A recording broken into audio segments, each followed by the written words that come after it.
Guild Wars 2 has announced that they are ceasing all production of Living Worlds Season 1.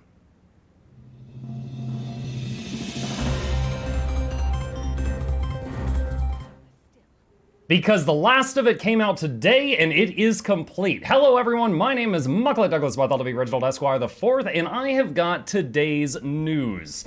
Today is November 8th, 2022, and these are your November 8th release notes. Living Worlds Season 1, Battle for Lion's Arch. In the wake of the climactic events of the personal story, dark machinations converge toward their final goal as heroes rise to the occasion. Nice use of the word machinations.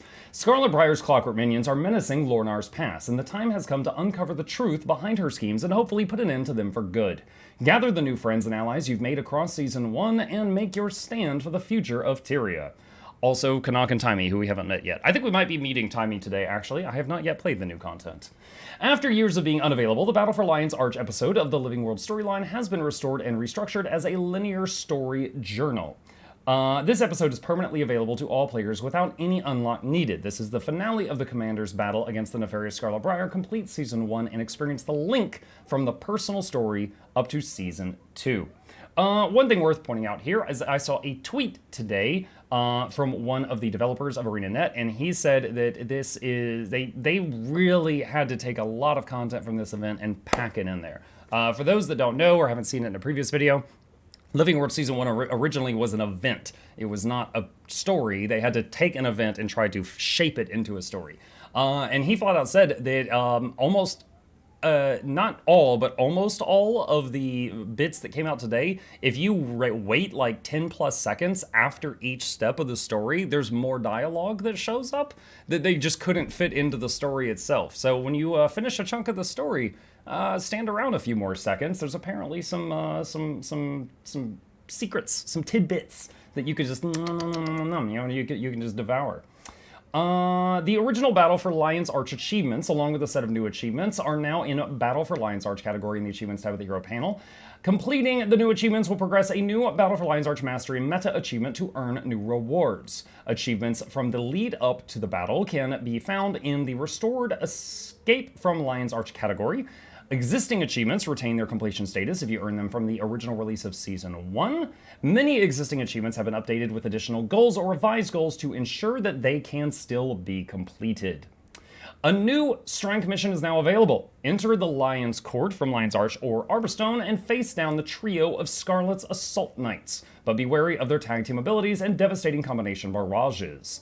The challenge mode version of this strength will be released on November 29th. I, of course, have not done this yet. Once I have learned how to do this strike, I will be releasing a guide on it as I am able. The Battle for Lion's Arch map can now be permanently accessed from the Gendaran Field's Gate of Lion's Arch. Clear the streets of Lion's Arch of invaders, defeat enemy generals, and take down the Enhanced Assault Knights to claim your rewards. The Battle for Lion's Arch and the Tower of Nightmares can now also be accessed from the Eye of the North, and both have been added to the 2-hour rotation of promoted events alongside the Twisted Marionette and Dragonstorm. Additional achievements have been added to previous Season 1 episodes to slightly ease the completion of their respective meta achievements. Now, before I keep reading this page, by the way, the links to all of this are going to be in the description, just like always. I'm going to go over to this other tab here, eGods, and we're going to turn on dark mode. I finally found with the help of people in the YouTube comment section, I found the plugin for Chrome that works with this website. They allow dark mode on the Guild Wars 2 forums, but not on their blog post. Shameful. And first off, we've got a little video. And I'm going to change scenes here so you guys have a better view of it. Boop. And let's just watch this together. This is Scarlet Briar. I would tell you not to fear, but...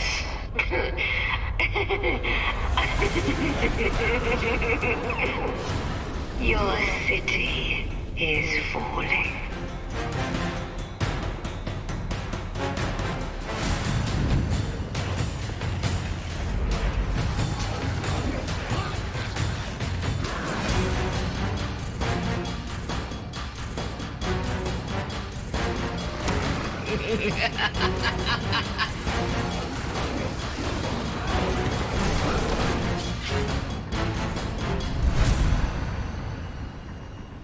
Oh man, that music is a bop. So that is the trailer for Living World Season 1 Return Battle for Lion's Arch. Now, cutting over to this blog post, again, links to all of this will be in the description down below.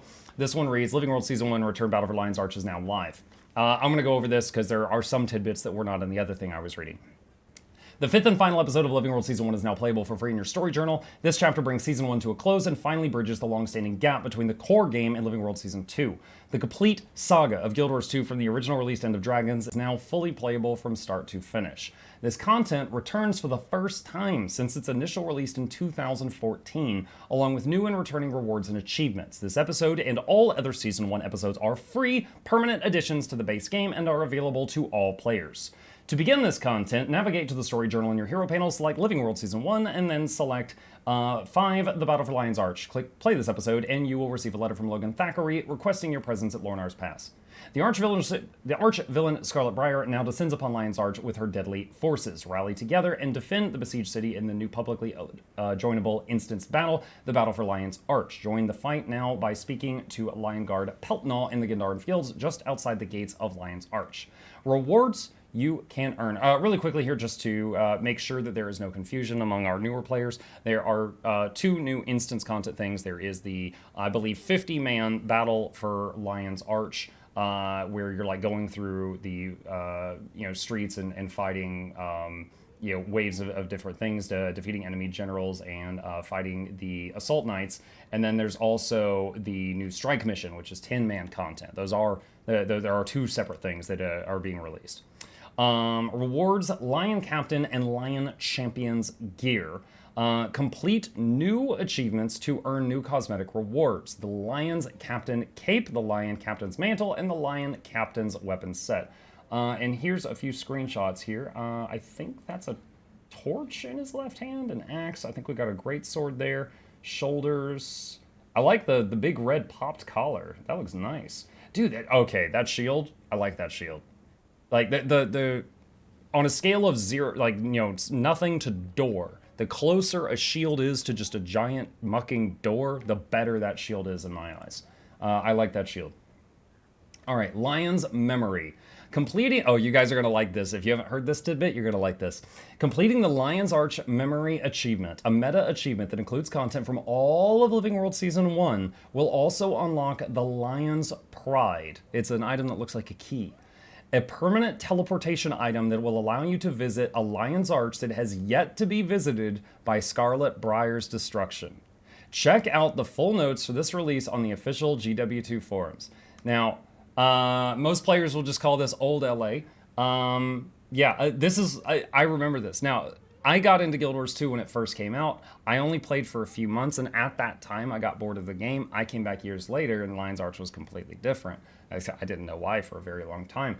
And it's because Scarlet Briar destroys it. You guys are all going to experience that, same as me. Now, I do not know if this Old LA has all, like, you can use it as, like, a hub, like crafting stations, like if it still has all the amenities, like the old jumping puzzles, or if it's simply just like the cosmetic instance and you can just walk around. I don't know yet. However, I guess we'll all find out very soon. There is someone in my Twitch chat right now who's saying you can use it as that. So I hope they're right. That is the end of this blog post. Now, bouncing back to the main update notes for the day and going past the Battle for Lion's Arch stuff to World Polish. Sitting in chairs from the novelty wardrobe will now add items to your add time to Arborstone rested bonuses. I forgot that was a thing. If you upgrade your Arborstone Revitalization Mastery and sit in a chair, your enhancement will increase up to your new mastery level. Note, the bonus for Tier 1 will not upgrade this way. If you do not have a rested enhancement, sitting in a chair for 5 minutes will grant a new rested enhancement at the Tier 1 level, 5%, with a 1-hour duration. Players without the Arborstone Revitalization Mastery can still receive this bonus. 5 minutes. I don't know that's going to get a lot of use, but okay. Extra Life Someone in Need Collection. The Someone in Need collection was recently introduced as part of the Extra Life 2022. Now that the Game Day charity event livestream event has concluded, we've updated it to be a permanent part of the game going forward. I want to pause here, and I'm going to gloat, brag, thank all at the same time. So I got to be a small part of this event. I was one of the streamers that was helping raise money for it. I don't know exactly how much Guild Wars 2 raised. The last time I looked, I believe it was $125,000. 5,000 of that was this community. Y'all are awesome. Thank you. We streamed Friday, Saturday, and Sunday. Sunday, I was sick as a dog. I don't even know why that phrase exists. I don't know many sick dogs. But I was so sick on Sunday, but still showed up. We streamed 9 hours that day, and then I slept most of Monday. But we raised $5,000 for that charity. Very proud of that. Putting that on my resume. It turned out amazing. So big thank you to everyone who showed up, bumped those viewer numbers or donated. Right on. All right. These changes make the content more easily completable for individual players and clarify the steps needed to complete the collection while retaining some of the difficulty present in the original design. I will say I started this collection. I got to step 2 and I stopped. Step 1 told me to go to a living city. I thought that was the Grove because it's the only city where the buildings are alive. Like literally the whole thing's alive. Turned out it wanted me to go to a cave in Lion's Arch. Okay, went to the cave, got to step 2, and step 2 was super cryptic. Also, there was like 80 people there, and I was supposed to find a child running around, and I couldn't see anything because there were so many bodies. And I gave up, and I was just like, all right, this is a terrible scavenger hunt, and I gave up pretty quick. I might revisit it at some point in the future. I will say the reward, the invisible chair, looks really sweet, except on chars. Chars look like they're pooping. Added the hints from the Extra Life Game Day stream into the collection as hints for relevant steps. Added icons to the orb collecting step to help players better track their progress. Fixed an issue in which one of the steps was showing up earlier than intended. Fixed an issue in which some of the markers were not clear when they were intended to. And simplified the spot the fake step. General changes. Commanders and lieutenants will now be sorted first in their sub-squads, even when on a different map instance. Ooh, that's a good change. Sometimes it is such a pain figuring out who's the commander. Right now there's a... excuse me. I'm mostly recovered, but not 100%. Right now, there's a common practice of putting the commander in public squads in like group 2, so you could easily figure out who they are. But this makes it better. Outfits can now be purchased directly from the hero panel. Shut up and take my money. Added profession mechanic skills such as Necromancer Shroud to the weapon skills section of the build tab in the hero panel. Holy crap! Are you serious? Hold on. Can I see my astral stuff there? What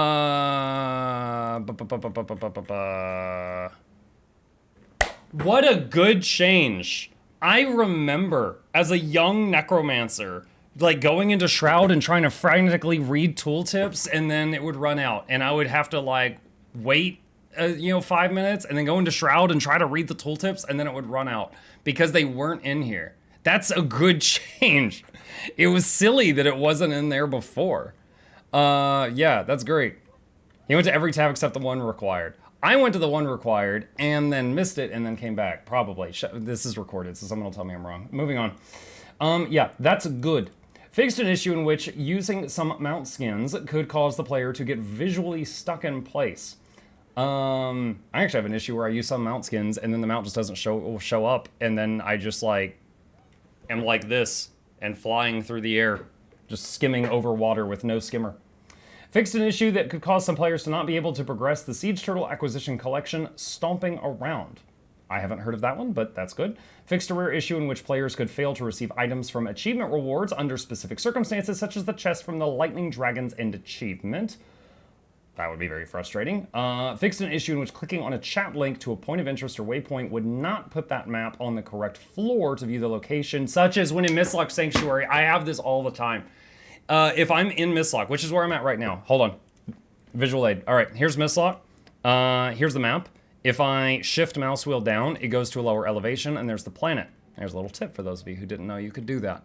So I can click on waypoints, right? However, if someone links me a waypoint, and I click that link in the chat, it would just do this. It would not go down an elevation, go to the wherever, and zoom in on the whatcha-jigger. Like, it would not do that. So that's nice. Awesome. The Facet of Ice and Persuasion collection. Hint, text now correctly lists the Den of Whispers for the location for purifying the Ice Brood Ether. Fixed a bug that caused Aurine's Ether Purifier to appear before completing the Den of Whispers jumping puzzle. The text for the Ice Brood Ether effect has been updated for clarity. The Ice Brood Ether effect will no longer be removed when gliding. In raids, legendary insights are now displayed as a map currency while in raid maps. I think what that means is like when you hit I and you see your currencies down here at the bottom right that are relevant to the map you're on. I think that means when you hit I in a raid, it will show up down there. I could be mistaken on that, but you guys can let me know in the comments if I'm wrong. Items. The Etherblade Signet Ring rewards from the Sky Pirates Mastery achievement is now a ring as intended rather than an accessory. Accessory versions of this item that have already been acquired could still be used, as in either version can be purchased from Seratalk and Lion's Arch. Alright. World versus World. World restructuring. World v World. Guild selection updates. Yeah, dangerous drinking game. Take a shot every time one of these patch notes says world. Players may now choose their World vs. World guild for matchmaking purposes from either the World v World panel or the guild panel. Eventually, the guild panel will become the only way to manage your World v World guild selection. These panels will remain accessible outside of World Restructuring Beta events, allowing players to update their World v World guild selection at any time prior to the matchmaking event.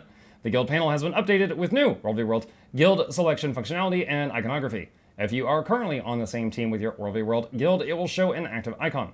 A pending icon will be displayed next to your World v World guild. If you are not currently on the same team as your World v World guild, you will now be placed on the same team as your World v World guild in the next matchmaking event. Seriously, please do not take a shot every time I said world. You will not survive.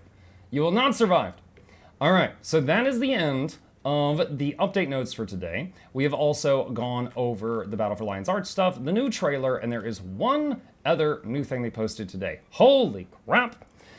Gem Store Update. Unyielding Heichi Warclaw and Divine Conqueror Appearance Package. Look at this cat. Isn't it neat? Yeah, there we go. All right, so we got this very, I don't know how to describe it. Floofy tail. I don't know what's going on with the tail. It's cool looking. It's cool looking. A lot of lower things.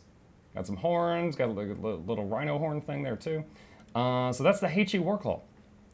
This fluffy friend headbutts people who make incorrect decisions. Dude, it headbutts? That's lethal. Incorrect decisions. Don't end up being on the wrong end of its horns. Adopt the unyielding Heichi Warclaw into your mount collection today. Divine Conqueror Appearance Package. Here is this. This is pretty boost goose. It's pretty boost goose. I don't know if it would fit on my goblin, but it looks pretty sweet. Opened up that next image by accident. What? No, it's just like generically divine. Well, I mean, we can't say Balthazar for obvious reasons. Look, it's regalia fit for a god king. What more do you want? Chair functionality update. Excuse me. With the release of Guild Wars 2 End of Dragons, we added the ability for players to unlock the Arborstone Revitalization Mastery, which allows you to gain a well-rested bonus when spending time in Arborstone. This effect provides up to 25% bonus to all experience gained for up to 4 hours. However, unlike other bonuses to experience in the game, those obtained through food or utilities, for example, this effect has a very specific requirements for how you obtain it or increase its duration. We'd like to add more ways for players to take advantage of this bonus and make it available to players who have yet to fully unlock their End of Dragons masteries. And what better way to let a weary commander rest and recover than taking a seat on their favorite chair? With this update, we're adding a new functionality to all chair items. If you're currently affected by the Arborstone Well-Rested bonus, sitting in a chair will increase the duration of that effect. Each minute spent sitting in your chair will increase the duration of the Well-Rested bonus by 8 minutes, up to a total of 4 hours. Additionally, even if you do not have access to Arborstone or its masteries, you could still take advantage of this new functionality. Resting in a chair anywhere in the world will grant you 5 minutes of the resting effect. Remaining in the chair until the resting effect expires will grant you 1 hour of the Little Well-Rested bonus, granting you 5% bonus experience for its duration. That's cute and all, but not really practical. Like, this makes me think of the Candy Corn Gobbler, which you virtually have to set up like an auto clicker for and have it, you basically log into the game and have your clicker like just work with the Candy Corn Gobbler for like 10 to 15 minutes while you do something not playing the game and then come back. So this is more time you spend not playing the game so that you can then more efficiently play the game. I'm not really a fan of the implementation. I think it's a cute idea. If they had it to where it was like, you go to Arborstone, and if you get in a chair and log out, so your character's in the chair in Arborstone overnight, you get a nice bonus, I'd be cool with that. But this, I think this is not going to be utilized very much, but that's just my thoughts on that. Discounts. For the next 2 weeks, we're offering a 20% discount on various weapon skins we've added over the years. The Arcane Marksman Rifle, the Aspect Master's Greatsword, the Devil Rending Axe, the Dreamwalker Scythe Staff Skin, the Godslayer Bow Pack, the Shrine Guardian Bow Pack, the Spellfire Torch Skin, and the Venom Warblade. I'm not going to open all those up in-game because this video is going to be long enough as it is, but all of those are not brand new. Those are old skins. They're just on sale right now. Black Lion Chest Update. The 7 Reapers Breastplate. So bit by bit, the 7 Reapers set has becoming more and more complete, and now we have the breastplate. Complete the 7 Reapers armor set with this final piece. Embody the ancient heroes who once served Grenth in the battle against the former god of death, Doom. Available exclusively from Black Lion Chest. Black Lion Guarantee. In every Black Lion chest open for the next 2 weeks, you'll find a fine Black Lion die canister red, which can be exchanged for the following 4 exclusive red dies: Garnet, Watermelon, and Infernal Red Lion. Returning this week, starting this Friday, look for returning items to be added to the gem store at 20% discount. Die to die, die, die to die. They're all dies. They're all colors. I'll let you read them if you want to. You can just pause the video and done. Okay. That is, my voice is starting to go out again. That is it. So those are your notes for November 8th. I will have the links to all of this stuff and the sources in the comments down below if you want to read anything or add comments to it on their website. And I think that's it. I am going off to play the new content, learn the new strike, and in the near future, as soon as it's possible, we'll have a guide out for that for those who wish it. See you then.